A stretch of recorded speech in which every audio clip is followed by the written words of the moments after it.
It's now again. Welcome back to It's Now Again, the podcast where we explore mindfulness practices from a secular, evidence-based perspective. I'm your host, Jeremy West, and today we're going to tackle a topic that's both profound and deeply rooted in Buddhist philosophy, the concept of ego and identity and the idea of no self. And we'll look as well at how modern psychology is scientifically validating this concept. In our daily lives, we spend a lot of time thinking about who we are, our identities, our roles, our stories. We define ourselves by our careers, our relationships, our beliefs, and even our possessions. But what if I told you that this self we're so attached to is not as solid or permanent as we think? What if there's more freedom in letting go of this fixed sense of self and embracing the idea of no self, or anatta as it's called in Buddhism? Let's start by exploring what we mean by ego and identity. In psychological terms, the ego is the part of our mind that gives us a sense of self, that helps us to navigate the world by defining who we are. It's the I in I am, the voice in our head that says, "This is me." Our identity is how we see ourselves and how we want others to see us. It's the roles we play, parent, partner, professional, and the stories that we tell about ourselves. Now, these concepts aren't inherently bad. They can help us function in society, give us a sense of belonging, and motivate us to achieve our goals. But there's a catch. When we become too attached to our ego and identity, we can start to believe that they define us completely, that they're who we are at our core. This can lead to a lot of suffering, especially when our identity is threatened or when we cling to a version of ourselves that no longer serves us. This is where the Buddhist concept of no self comes into play. In Buddhism, the idea of no self, or anatta, teaches us that there is no fixed permanent self. Instead, what we think of as the self is actually a collection of constantly changing experiences, thoughts, and emotions. It's like trying to hold on to water. It's fluid, ever-changing, and impossible to grasp. Interestingly, modern psychology is beginning to align with this ancient concept. Research in psychology suggests that the self is not a fixed entity, but rather a dynamic and flexible construct. For instance, studies in the field of narrative psychology show that our sense of self is largely shaped by the stories we tell ourselves about our experiences. These narratives are constantly evolving as we accumulate new experiences and insights. Researchers like Dan McAdams have found that our identity is more like a story that we continuously rewrite rather than a static essence that remains unchanged throughout our lives. Moreover, research on the default mode network in the brain, which is active when we're at rest and engaged in self-referential thinking, shows that our sense of self is a product of ongoing mental processes. The default mode network is involved in constructing our sense of identity by linking our past experiences, current thoughts, and future aspirations. However, this network is highly flexible and can be influenced by various factors, including mindfulness and meditation practices.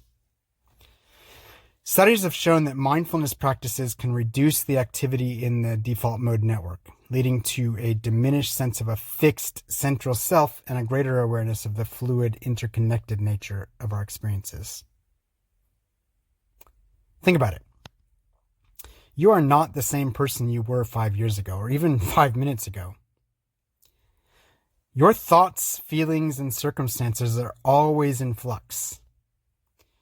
But the ego likes to create a narrative, a story that says, "This is who I am," and it tries to hold on to that story tightly.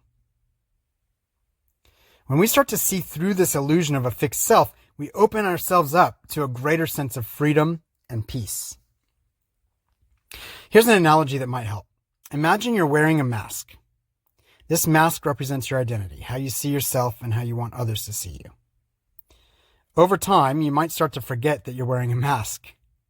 You start to believe that the mask is your true face, that it's who you really are. But what happens if you take the mask off? You realize that underneath the mask, there's something much more expansive, much more fluid, and much more authentic. This is what the concept of no self invites us to do, to take off the mask of ego and identity and to see what's underneath. It invites us to stop clinging to a fixed sense of self and to embrace the impermanence and fluidity of our experiences. When we do this, we start to let go of the need to constantly defend, protect, or prove ourselves. We start to experience a deeper sense of peace and ease. But here's the thing. Letting go of the ego doesn't mean we lose ourselves or our sense of identity. It doesn't mean we stop being who we are or give up on our values and goals. What it means is we stop identifying so strongly with the stories we tell about ourselves. We stop seeing ourselves as fixed and start seeing ourselves as part of a larger, ever-changing process. In practical terms, this might mean being less attached to our roles and labels. For example, if you identify strongly with your career, you might feel lost or worthless if you lose your job. But if you see your career as just one aspect of your ever-changing self, you can approach the situation with more flexibility and more resilience. You're not defined by your job. You are much more than that.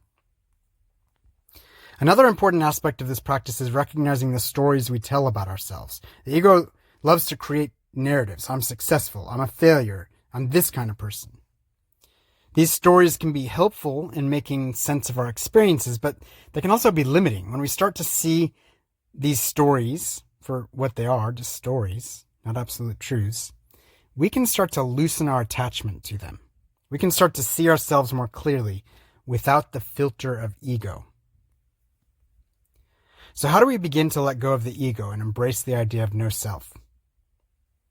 One way is through mindfulness. Mindfulness helps us to become aware of our thoughts, feelings, and experiences as they arise without getting caught up in them. It allows us to see our thoughts and identities as fluid, as constantly changing, as not the whole story of who we are. Another powerful practice is self-inquiry. This involves asking ourselves questions like, who am I really? Am I just my thoughts, my feelings, my roles? Or is there something deeper, something more fundamental beneath the surface? By engaging in this kind of inquiry, we start to peel back the layers of ego and identity, and we start to connect with a deeper sense of self that is beyond labels and stories. And finally, remember that this is a journey, not a destination. The ego isn't something we can simply get rid of. It's a part of being human. But by bringing awareness to it, by loosening our attachment to our identities, and by embracing the fluidity of our experiences, we can start to live with more freedom, more peace, and more authenticity. If you're interested in exploring this practice further, or if you'd like to work one-on-one with me or in a group, you can find more resources and information about my mindfulness coaching services at jeremywest.net. I am here to support you on your journey to understanding and transcending the ego and to live a more fulfilling, mindful life. Thank you for joining me today on It's Now Again. If you found this episode helpful, please subscribe, share it with others who might benefit, and leave a review. Remember, the present moment is always here, waiting for you to return to it. Until next time, I'm Jeremy West, reminding you to let go, be present, and explore the fluid nature of your true self. Because it's now again.